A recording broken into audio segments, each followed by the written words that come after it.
Sir, ito lang po yung ano niya, sir, yung bendo nyo. So, ito, sir, pang-sample ko lang to na extension. Kunwari, ito yung, ano, yung sa ilaw nyo. Yung sa may ilaw nyo. Ay, dito nyo po siya isasaksak sa likod. So, dito nyo po siya isasaksak yung sa ilaw nyo. Bale, ito pag-testing ko lang siya. Salpak nyo po siya dito. Yung ito po, may extra wire po dito. 220 volts. Dito nyo po din sasaksak. Then, kung kasunod naman po, sir, ito, 12 volts dito. Dito mo po siya isasaksak. 12 volts power adapter. Ayan. So, ito po yung power niya, magpapower sa bendo. Sasalpak niyo po siya dito. Then, pag salpak mo po dyan, dito niyo naman po siya isasaksak sa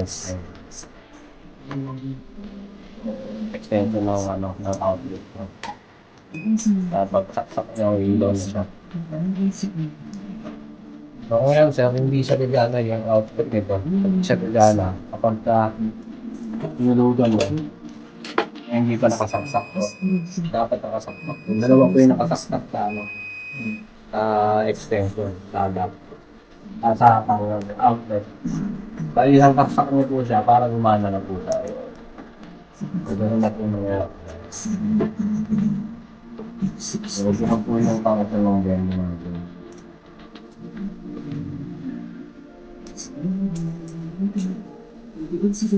Yan po yung ano, pailaw bendo machine.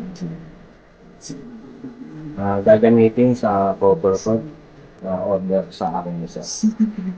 So, yun po sir, salamat po sa paglabay niyo po. Salamat po sa tiwala niyo sa akin sa Techco Electronic Services. So, sa mga gusto pong mag-avail, mag-PM lamang po kayo sa aking page